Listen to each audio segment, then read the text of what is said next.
Tonight, on the Underground Nation podcast, not every voice is meant to comfort. Some are meant to confront. Some are meant to remember. From the shadows of New York emerges a project that refuses to let silence win. Sermon of Flies, a faceless extreme metal force built on grief, memory, and the refusal to erase the dead. Where others move on, they remain. Where others forget, they preserve. This is death metal as language. Raw, unfiltered, unapologetic, a sonic embodiment of fire, decay, ash, and everything left behind. Tonight's conversation dives deep into loss, identity, rage, and the meaning of carrying memory through sound.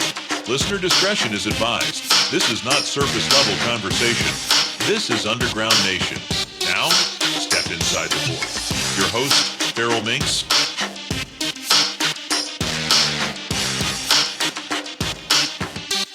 Hello. What's going on, everyone? This is Feral Minx, and you're tuned in to the Underground Nation podcast, where we dig into the voices that refuse to stay buried and the stories that refuse to be erased. Tonight's guest is not here for comfort, not here for spectacle, and definitely not here to sanitize pain. Sermon of Flies is an extreme metal project rooted in grief, memory, and defiance. Faceless by design, uncompromising by nature, and unapologetically heavy. This is death metal as emotional language. Fire, decay, ash, distorted faith, and the weight of what's been lost. This project exists to speak when silence is expected and to preserve what others would rather forget.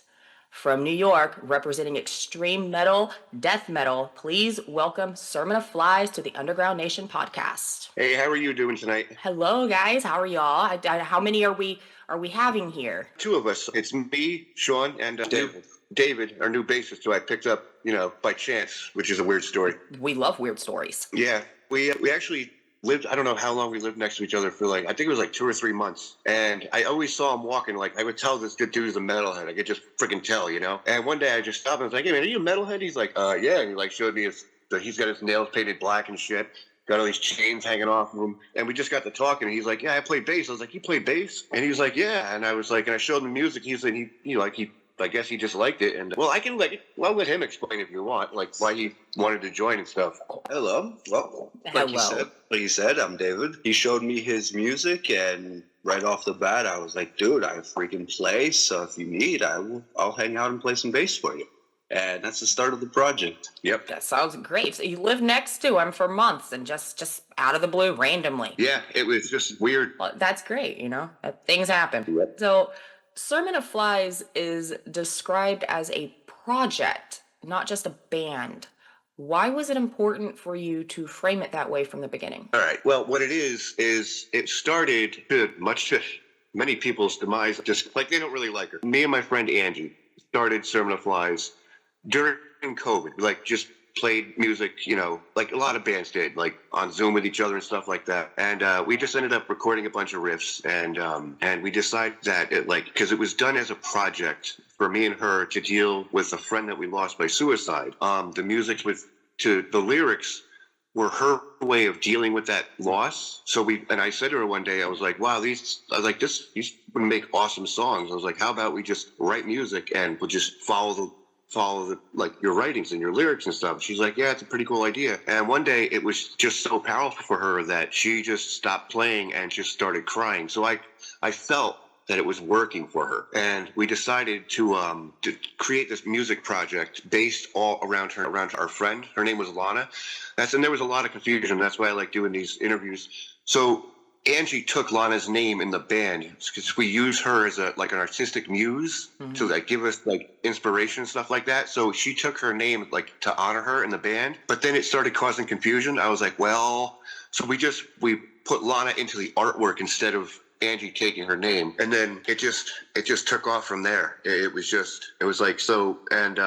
don't let anybody close to this project. It is very, very close to us. And David's even lucky he's sitting next to me. I was honest with him when we were talking. But yeah, that's how it came how it came to be, and we just built the entire lore around that story. So did that distinction change how you approached writing, recording, or releasing music? Writing, definitely. Like, there's some newer stuff that's coming out. The older stuff was just we wanted to pull people in. So those lyrics are just based on generalized like depression and feeling down and that kind of thing. The newer stuff, which you'll hear in a couple of months, that is directly from Lana's writings and Angie's writings. So there's, like, for example, there's two songs that are directly taken from Lana's writing that she had, like, those composition notebooks you had in high school, the black and white ones? The black and white ones. Everybody has them. Yeah. So she would write down her feelings in those, like her therapist told her to. But she had some drawings that are like emotional drawings, and along the side of those drawings, she would have poems written. And one day we were reading some of these, and we were like, wow, what if we took these poems and broke them up into verses and then split them up by choruses and made songs out of them? So you'll notice that a couple of the new songs are verses. They're going to sound very, very poetic. Mm-hmm. And then the chorus is just going to hit you with emotion. It's going to be like and the reason they're going to be, you'll notice when you hear them, they're going to be single word, like almost caveman choruses, but they're words that are just designed to like punch you in the gut, and then it goes back to like the poem and the verses. So yeah. That sounds awesome. So you're incorporating, she's still helping writing your music, essentially. Her, even though they're already rich, she may not be here, but she's still writing with you. Yeah. That's good. Yes, and that's how we want to do that. We wanted to honor her, and at the same time, we wanted to help people who are suffering from mental health issues or depression. And like the other night, I needed 988 myself.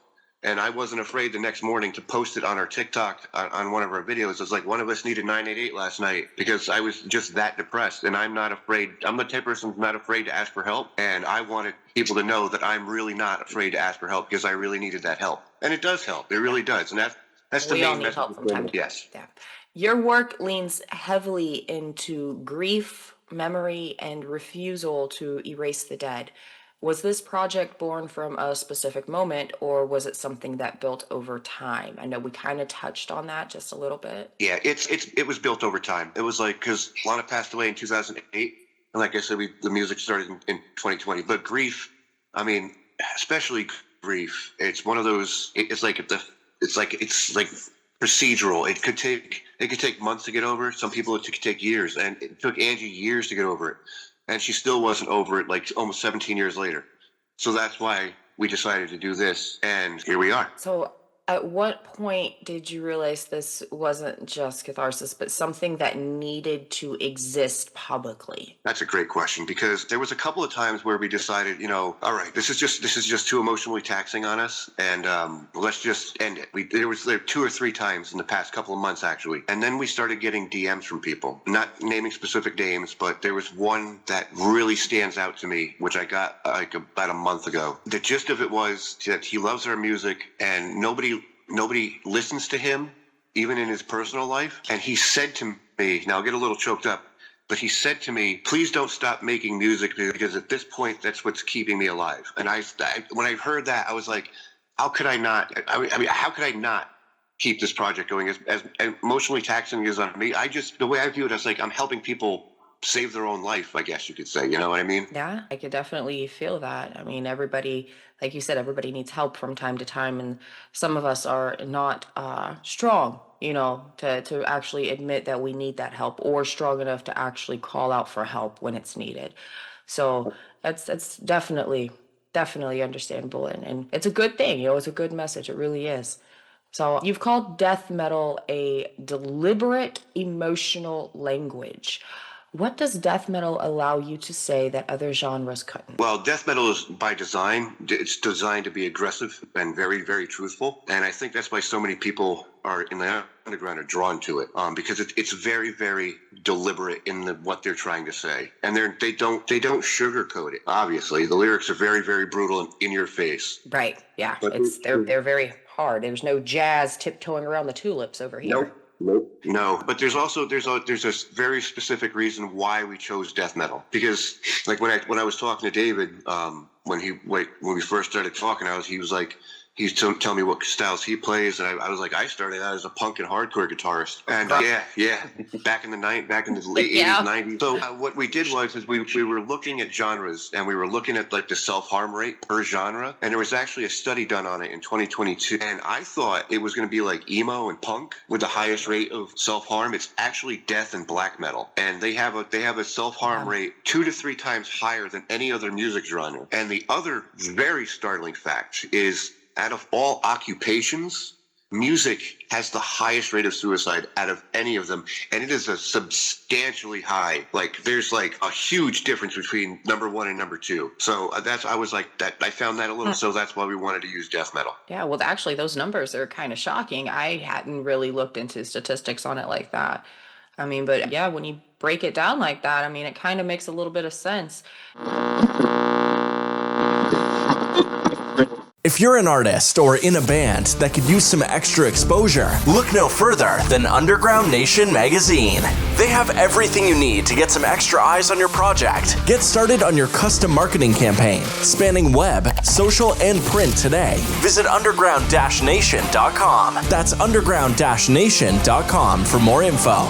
Underground Nation, the #1 trusted source for underground music news. If you think about it, though, emo genre, they are the emotional genre, and most of them are the newer kids, younger generations. We didn't really have emo back in the 90s. It was grunge, punk, alternative. That was about as close as we got to emo. So that's kind of a new thing. And with the movement and everything with the younger generations, they seem to be more in tune to dealing with that. So I can get that. But the death metalists, your hardcore, these are where all of the feelings and the emotions and the anger and the rage just kind of comes together. So definitely hard to navigate. Yeah, and what I noticed about punk and emo is because I look for these things. What we did notice when we first started digging into this, like, emo has a subculture that is very, very self-aware of what's going on, and they're very tight-knit. And they take care of each other, which we loved seeing. We were like, okay, I don't think emo needs our help. But death metal really doesn't. Death and black metal doesn't have that. They have this persona where they just have to act tough, and like, you can't be emotional. And that's like that. That's that gate we were coming here to just like kick in and like, hello, we're in the house, bitches. Yeah, well, I mean, you think about it though, like I was saying, the emo is usually, like, basically it consists of the younger generations, millennials and further, the touch of the millennials. But you go back into the 90s and prior, like Gen X and everything, it's mostly metal, whether it was Kiss or, whomever, it was freaking all hardcore metal, and, you weren't allowed to cry. It was suck it up, buttercup. Exactly. You don't have feelings. You just deal with it. You don't talk about it. So coming from that era, yeah, most definitely, I could understand why metal in general, whether it be death or metalcore or however, I could see how that makes sense. It does. The statistics, the numbers they math. Yeah.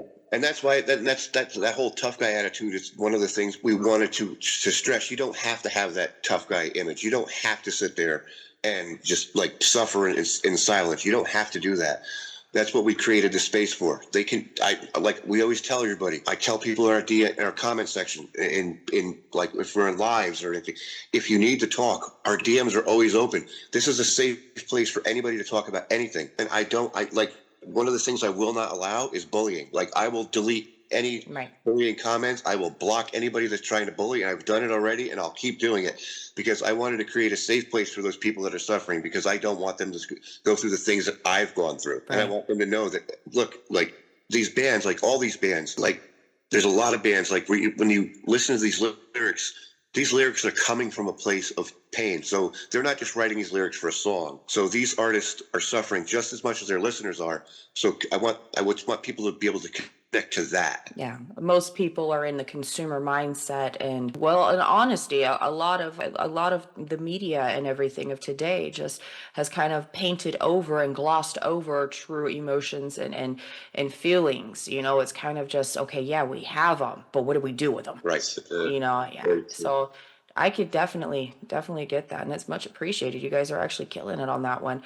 So, do you think heaviness sometimes communicates truth more honestly than softness? I do think it does. I actually think because people you listen to you listen to like that's like soft rock or something like that, and you can sense the emotion. But I think with like the heavier genre, that heaviness drives it home. It makes you feel those feelings you don't want to feel.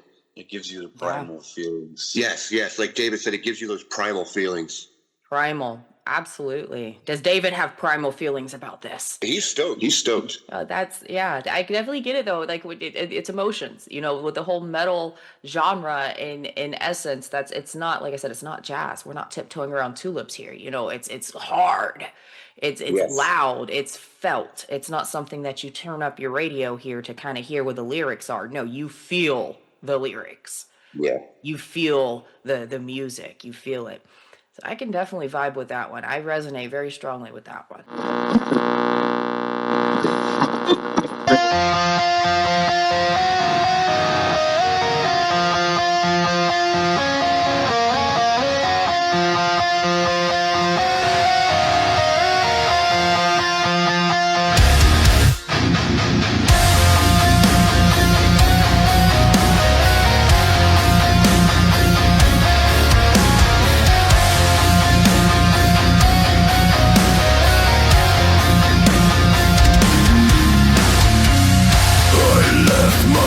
In a room that never learned how to listen.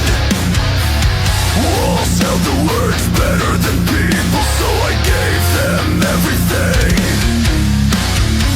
I learned early, silence keeps its promises.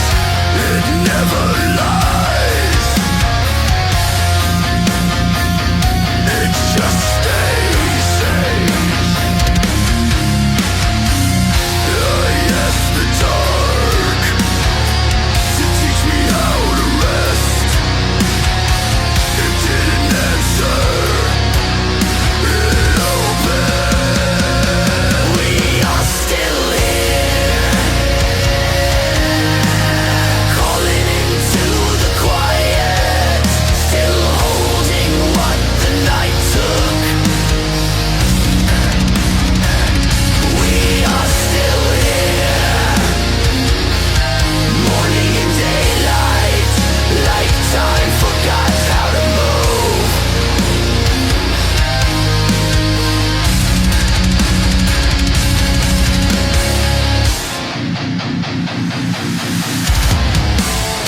I folded myself into smaller shapes, so no one would trip over me.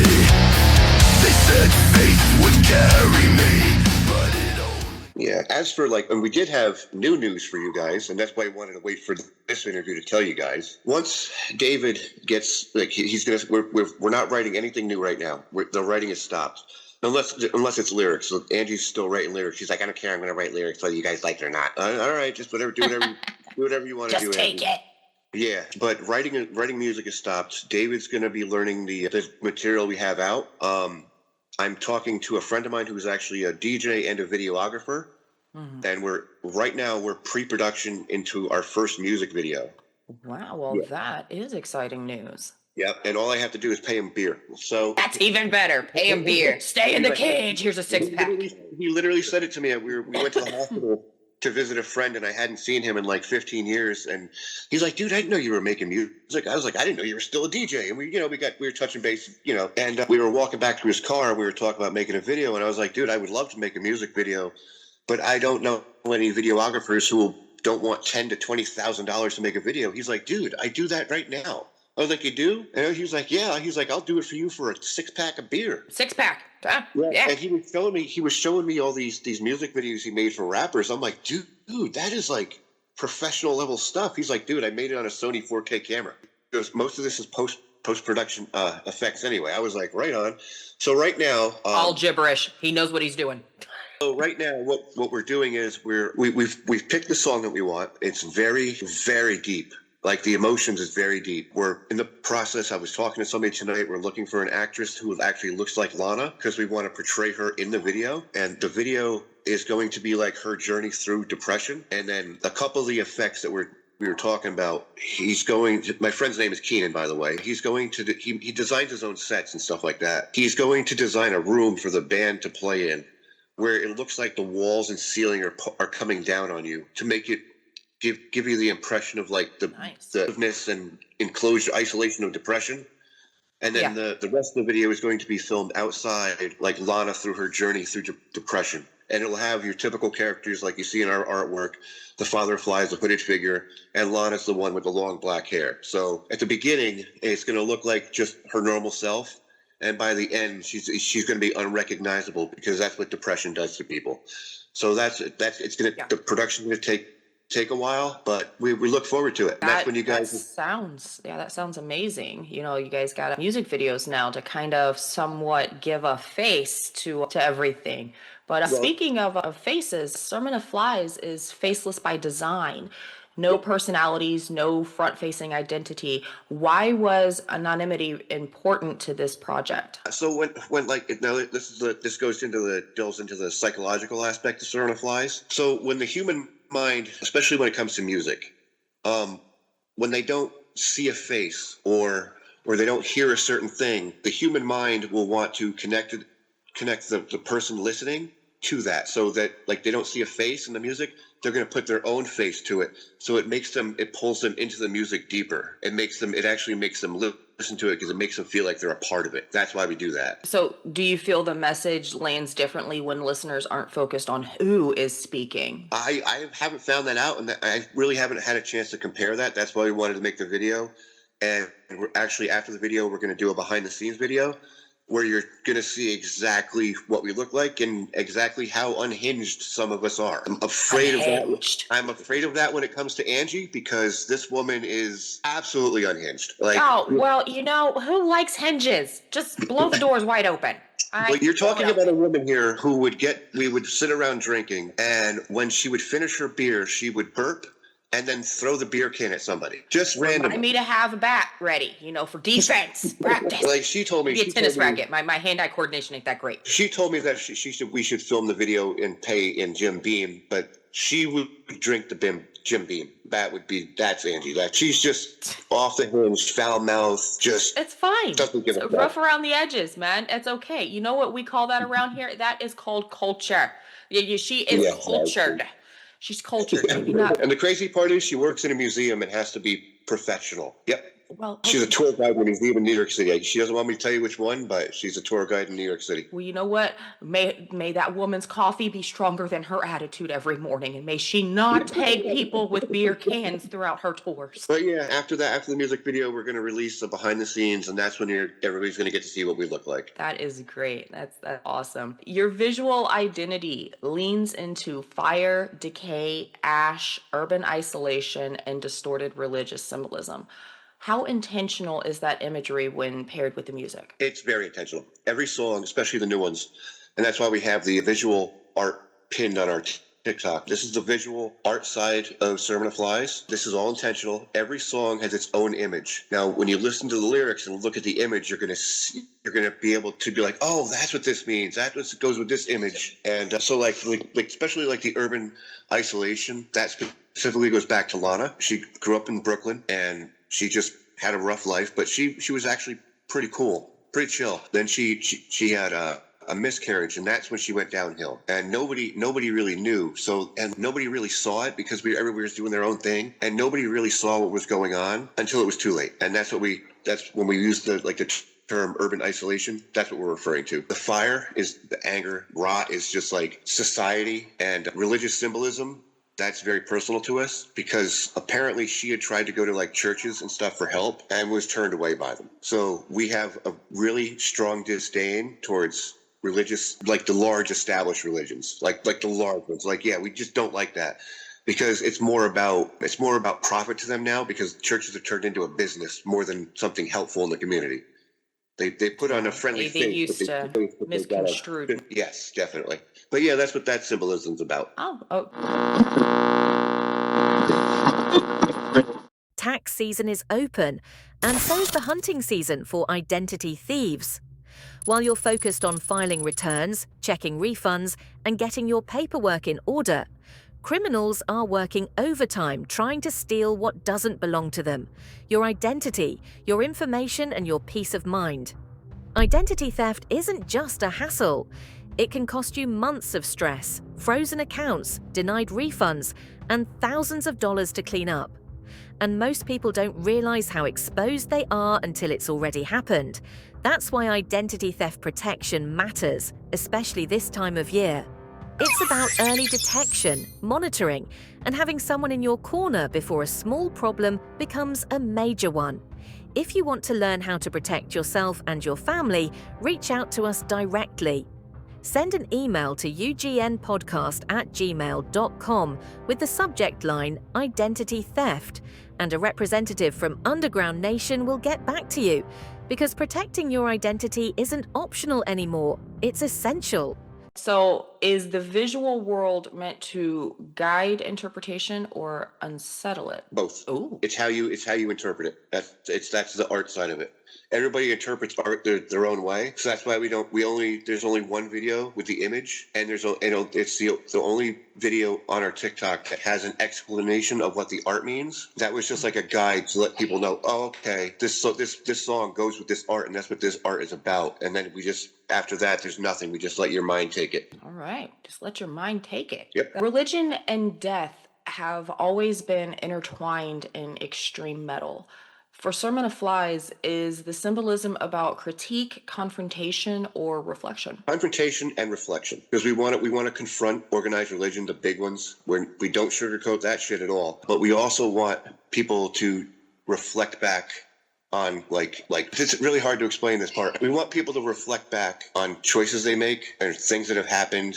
You know, why am I depressed? Why am I feeling this way? You know, reflect back on yourself. And then be like, oh, well, I did this, maybe this can do this, and this way. Kind of reflect back on yourself to see how you can change yourself and fix yourself, if you, so to speak, I guess. Right. No, that makes sense. Have you ever held back visually or lyrically, or is restraint not part of this project's language? There have been restraints because we've wanted to use certain religious imagery, and we were highly advised against it. I won't tell you what that is, but I just... And politics are two very controversial topics that people kind of tiptoe around. So I could understand the advice on that one. Yeah, we don't like, that's just another thing about Sermon of Flies. We don't tiptoe around anything. If you look at our TikTok, we are very outspoken, and we don't give a shit who likes it. No tiptoeing around the tulips, Timmy. Nope, I stomp right through those sons of bitches. Or mow them down, Look at the flowers, Willie. Look at the pretty flowers. So grief isn't an abstract concept here. It's lived. The passing of your singer is something listeners are aware of. How did that loss reshape Sermon of Flies, if at all? Well, she wasn't our singer. She was our singer, our friend. That Angie's the one, the screamy scream, she calls it. It was our friend, her cousin, and that's what it's Lana's memory that Sermon of Flies is based on. Right. So Lana wasn't. See, that there's a little controversy. Some listeners might get a little confused as to the actual backstory of where Lana. Yeah, and that's why we separated. Yep, that's why we separated Lana and Angie, because, like you said, the people were getting confused. Like, oh, I thought Lana was dead. How is she singing? No, Lana was. We used, like I said earlier. Angie used Lana's name as her way to honor her, like a pseudonym, like a metaphysical. And people were getting confused, so we had to separate them and give people Angie's real name. And because we didn't have like a stage name for, like, I'm the father of flies. Like, Angie doesn't have a stage name. We just called her Lana, but it was getting confusing. She's like, I was like, do you want another name? She's like, at this point, no, fuck it. Yeah, ride with it. I'm committed. Commit, don't quit. Yeah, it's like it's a way to honor her, and that's why we included her name in it. And it was, like I said, it was getting confusing, so we separated it. Right. Was there ever a moment where continuing felt impossible, or did continuing become the point? Like I said earlier, continuing did get hard a couple of months ago, and it did start to kind of feel impossible, especially when we got outed for what we used AI with, and we'll get into that in a minute. But once we got past that, and that's when I started getting like DMs from people about how the music helps them, I was like, it went from impossible to continue to impossible not to continue. Like, when I see how it's actually helping people. Right. I can understand that. Definitely. Some people believe art should move on after loss.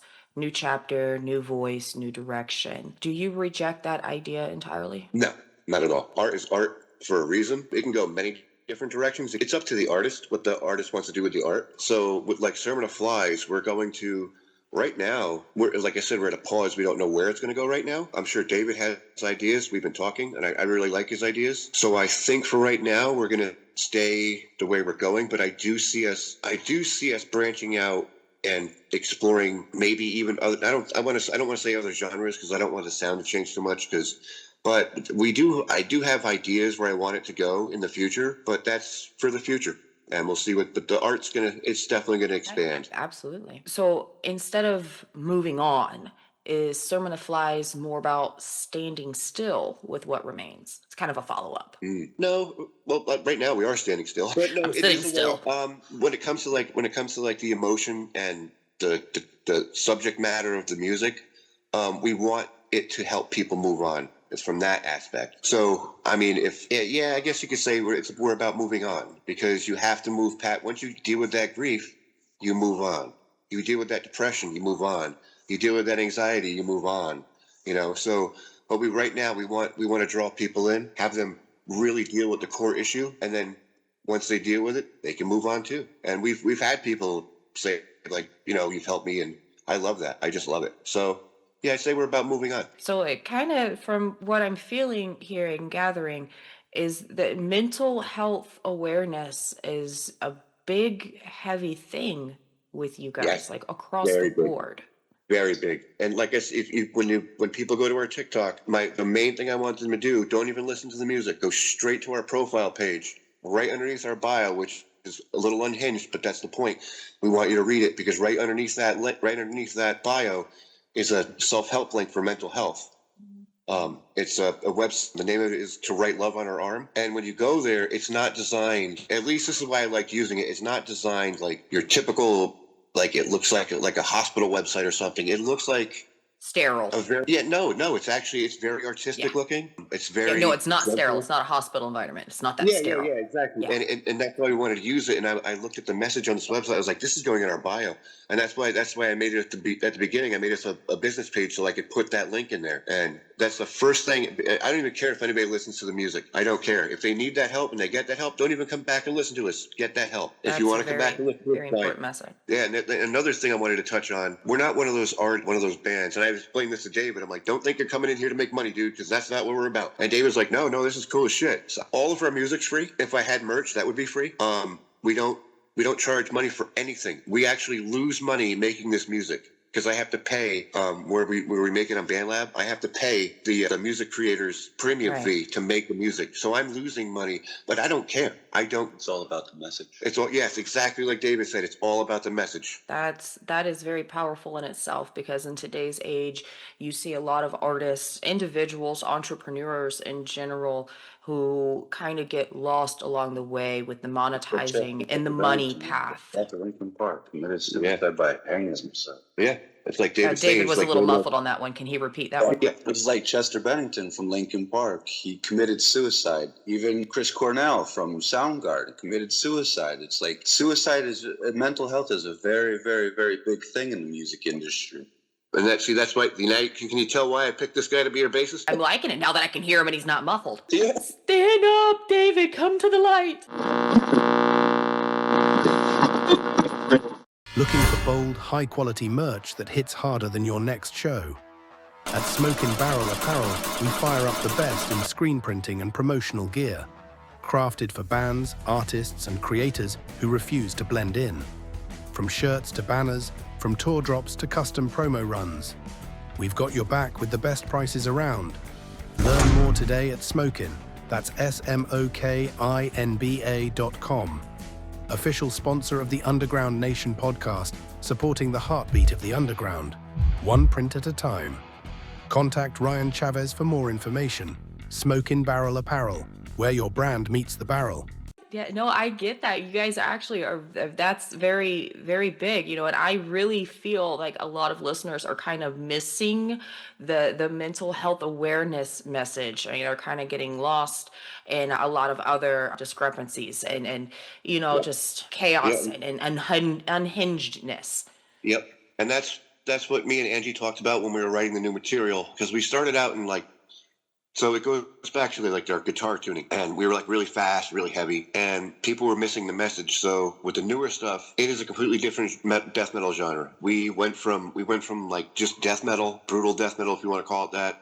A lot of people like to argue with me, but I don't like putting labels on our music. I don't care what it sounds like, whatever you want it to be. If it's death metal, fine. I don't care. Brutal death metal, fine. Slam, fine. I don't care what you call it. I don't like labels. But the newer stuff, it is very deep, very dark, and very slow. We've gone from death metal to doom and funeral doom. And we've gone from drop F sharp to some songs are drop F and some songs are drop E. Like I can barely hear my guitar until we get into the, I have to go in there and process the guitar. And I don't know how to do this in the DAW. I've never had to deal with tunings this low. We need help with the DAW. DAW assistance. I was like, what the hell do I do with this? DAWs are a whole nother, oh my goodness, that's a whole nother can of worms for another topic, another day. Well, that's why I like BandLab, because a 5-year-old could use that. I've had a lot of artists that have used BandLab. Me personally, we do FL Studios, and I mess with Audacity as far as free ones and like stupid, simple, user-friendly. Audacity has been great for me. Yeah, but that's why. But like going back on that point, that's why we wanted, because the people were beginning to miss the message. So the newer stuff, like I said, it's based on Lana's story, Lana's own writings, and put to music. So there's absolutely no denying this message now. And I'm actually worried slightly that it is so dark that people, I don't know, I don't want them to think it's like, it's intentionally depressing, but it's dark. It's dark. Music does that to people, though. That's kind of the whole point of music. It is emotional, and it does trigger feelings and responses and reactions. Do you ever worry that preserving memory through art risks being misunderstood as exploitation by people who weren't there? Yes, and that's exactly what I was just trying to hint. I couldn't think of the word, but that's what it is. I don't want people to think I'm exploiting like their grief or death or exploiting Lana's name, and that's what we're trying to be careful not to do. We don't want to exploit it, and we work closely with her family about it. Like we had permission to use her image once with her last name once, which is what we did. We made a memorial for her, and it's on our TikTok. Outside of that, we're not allowed to use her name in the music, and we have any artwork we create. It can have her likeness, but it can't look like her. You know what I mean? Right. It can't have her exact likeness. Yeah. So that's what we're very careful not to do. So that's why we use that one close-up image out of our artwork. It's Lana's likeness, but not exactly like her. So. Right. What would you say to listeners who feel seen, not disturbed by that, honestly? Seen, but not disturbed? Yes. So who feel seen, not disturbed by that honesty. Oh, so seen. the listeners who feel seen by it. I don't really know. Not the ones who are upset. Not the ones that are upset? Not the ones that are upset. I would just tell them, just like, if just listen to it. Just listen to it. And please just understand the story. And understand we're not trying to exploit anything. We're trying to get somebody's story across, and we're just trying to use that story to help other people, because that's just the bottom line of Sermon of Flies. Right. Yeah. Bottom line. That is a good message. That is a very hard story to have to tell. And it is, very controversial on certain topics and in certain areas with certain audiences. But you know what? Every story deserves to be heard and told. Yeah. So, you list rage as preservation as a core theme. Rage is often painted as destructive, but for you, it sounds protective. How do you define that? All right. So the way that we define that is like we define rage as like the anger you feel towards like something that's happened to you. Like it could be anything, and you use that. When I say you use that rage as protection, we use that as the rage as armor against the outside world. So you're more vigilant when you're angry and rageful, and you're less likely to hurt yourself. You're more likely to protect yourself when you're angry than you are when you're sad. Right. So that's what we mean by that. So is rage for you a refusal to forget? Yes, absolutely. Because it's just a way, it's easier for the mind. The mind can deal with anger easier, and it can retain memories better than it is like when you lose something. Because when you lose something, when you're sad, you just tend to lose. Then people talk about when they're grieving somebody. When they talk, a lot of people talk about when they think of them, they could picture their body, but they can't picture their face. And I feel when you're angry and you're rageful, it's easier to preserve that. To me, anyway. No, I can get that. David, what's your thoughts on rage? Passion. Passion. The angrier you are, the more passionate you are. I can vibe on that one. When you get to a certain point of rage, it's because you're passionate about something. You see why I like this guy? We are liking David. So yes, well, that strong emotions period. I mean, because I have seen some people use their sadness and their grief as a tool for passion to kind of turn it around. Me personally, I'm on the saying I turn my sad into mad, and mad makes actions happen. Yep, exactly. So I can get that. So rage fuels change. Rage fuels change. Absolutely. Silence and absence are recurring ideas. In your experience, is silence more violent than noise? Yes, it can be. It can be very self-destructive. Very, very detrimental. Yeah, because that's one of our core messages.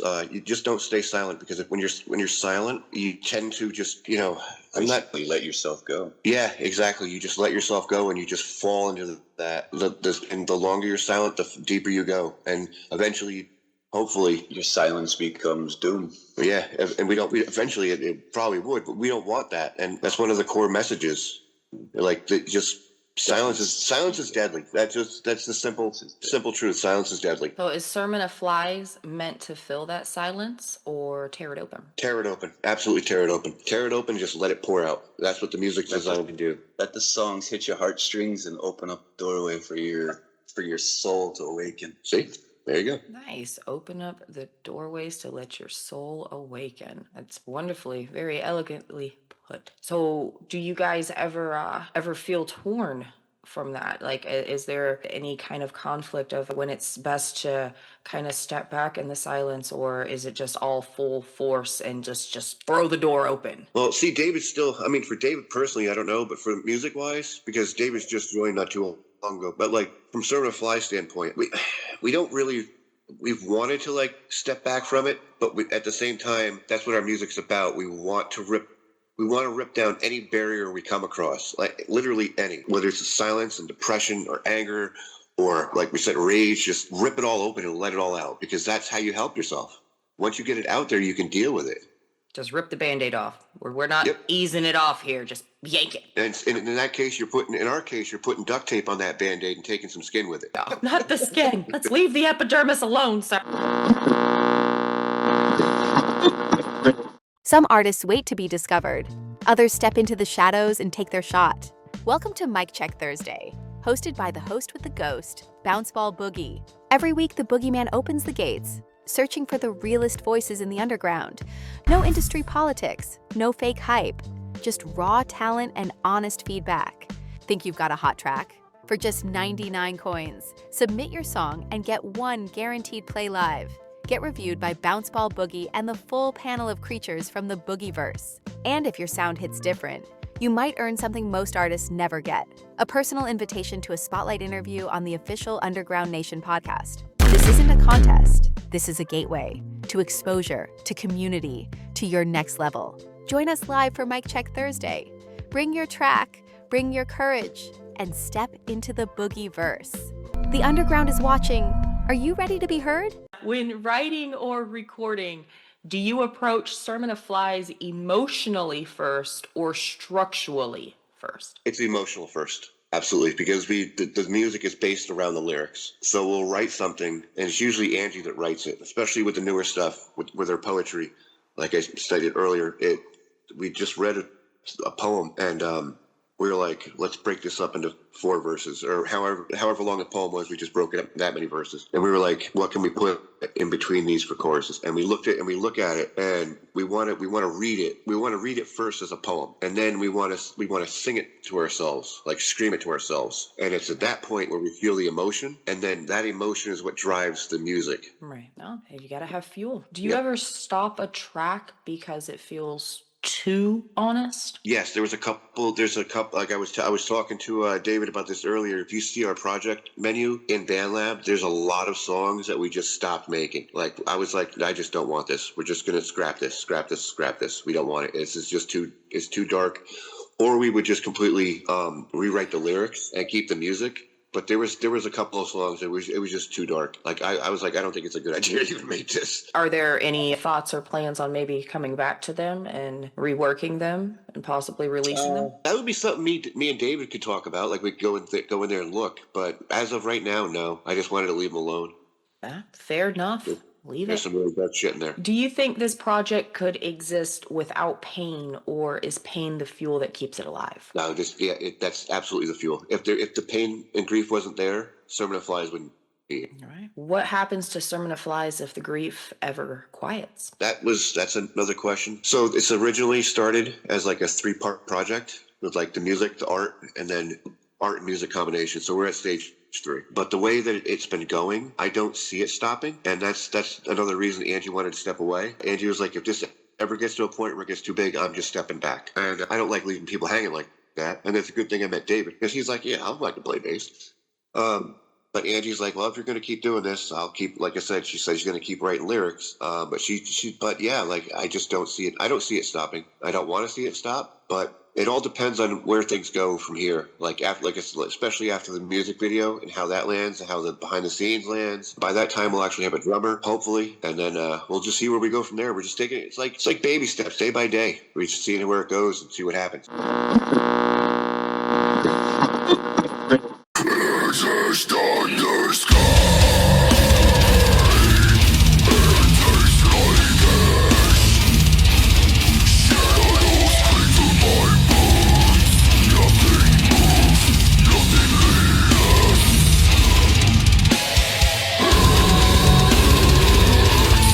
Tremble in silence. Time breaks through my veins. Walls close, feelings full. I am heavy, I am gone. Breathe.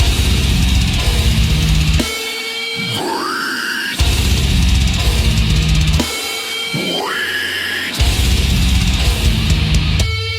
Hollow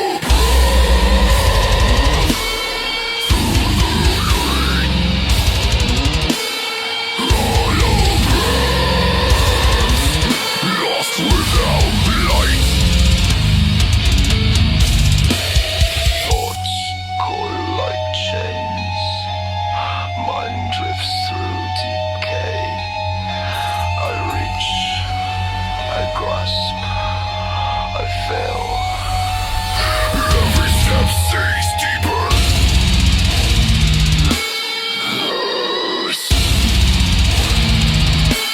Breathe. Still.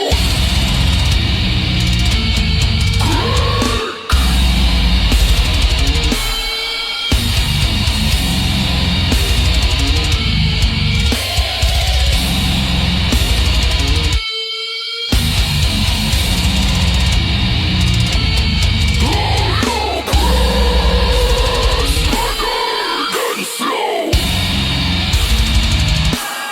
Hollow breath, nowhere to go.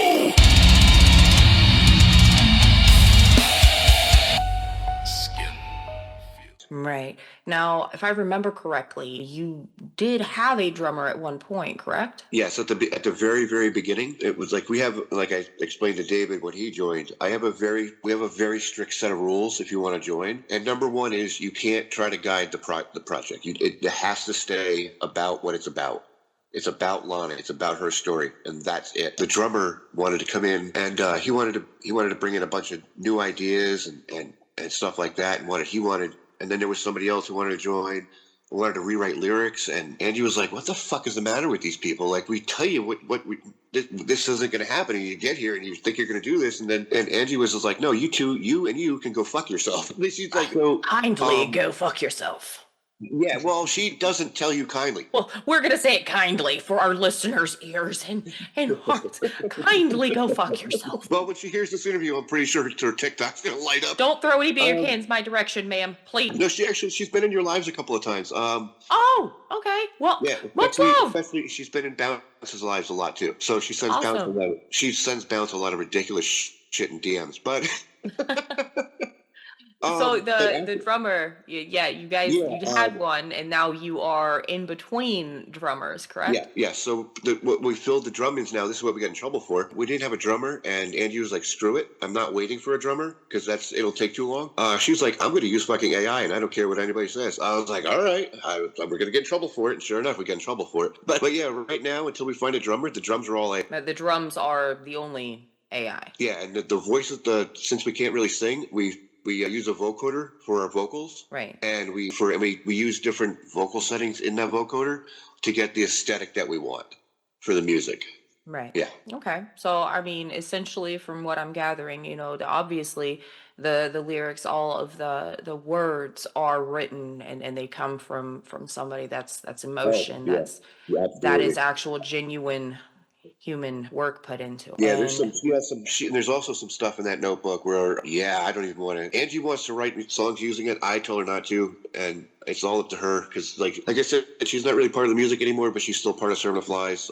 It was like creation 50-50. Right. Well, that's a heavy loss. That's a heavy grief, a heavy hit to take for listeners. For listeners dealing with, I'm sorry. Yeah, all those lyrics. Yeah, they're 100% written by us, and that's some deep, dark shit. Absolutely. 100% authentic lyrics and writings. For listeners dealing with grief, loss, or anger they don't know how to carry, what advice would you give them from where you stand now? Being as a person who's been through it, and David and I have also talked about this, talk about it.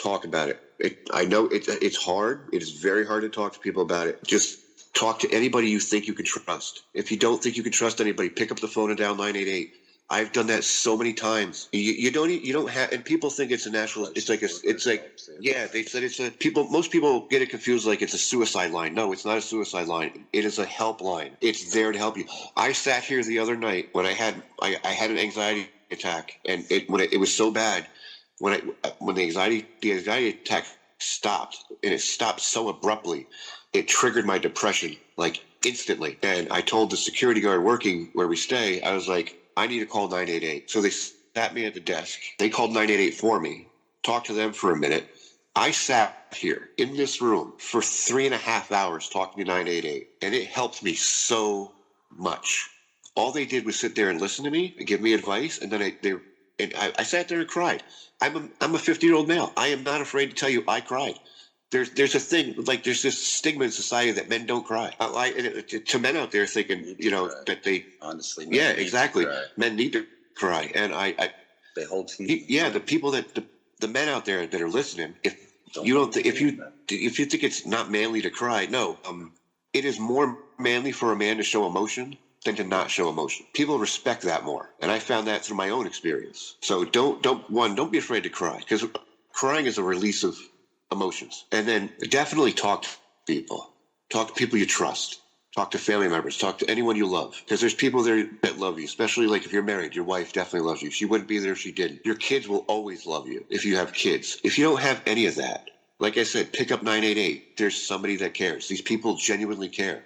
I apologize to the lady on the phone. She goes like, do not apologize to me. This is my job. I chose to do this because I like to help people. And that's for listeners who don't know what 988 is, could you give a brief? Yeah, it's in the U.S. anyway. It's the National Suicide and Crisis Helpline, and they help with anything you're dealing with, suicidal thoughts, just depression, anxiety, anything you need help with, anything. And they also have, it depends on where you live, but I don't know if it's all 50 states, but they do have mobile crisis teams that will come and sit and physically talk to you if that's what you need. Obviously, there's going to be a police officer with them. I got to put that out. But yeah, they're not coming to toss you in the bandwagon, all right? Yeah, but they're just coming to talk to you. I've had police talk to me too when I've gotten really depressed. And they're not there to arrest you or throw you in the nut house. They're there to talk to you. To help. Yes, they're there. Everybody, all these people are there to help. So my main message to them is always reach out. Always ask for help. It's not weakness to ask for help. That is probably the strongest thing anybody feeling that way can do. And there's an acronym for SAD that I like to use. Stay another day. It's okay to be sad. Just stay another day. That's a very good acronym. I think I might steal that and use that some. It's not copyrighted that I know, so go ahead and use it. Well, you guys seem to be a very strong hold with the mental health awareness in the community, and that is so grateful. If you haven't been told lately, if you guys haven't heard it, thank you. Thank you. Correct.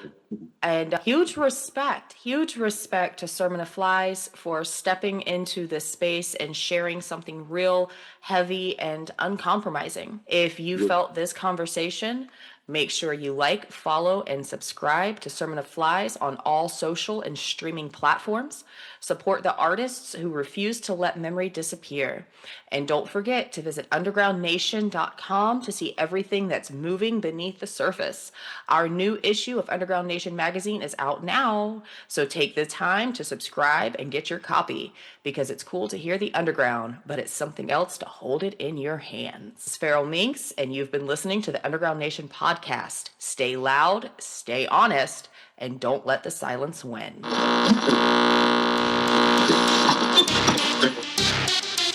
That was Sermon of Flies right here on the Underground Nation podcast. And if you felt that conversation, don't just sit on it, trun it up. Make sure you like, follow, and subscribe to Sermon of Flies on all social and streaming platforms. Tap in, stay connected, and support artists who are pushing real meaning through their music. And if you're serious about discovering what's next, don't forget to visit underground-nation.com. Go download the app today, create your profile, upload your music, or just tap in as a listener and start discovering the next wave of up-and-coming bands and musicians before the rest of the world catches on. This is the #1 place to find everything rising from the underground. Your host, Feral Minx, and this has been the Underground Nation podcast. Stay loud, stay real, and we'll catch you in the next one.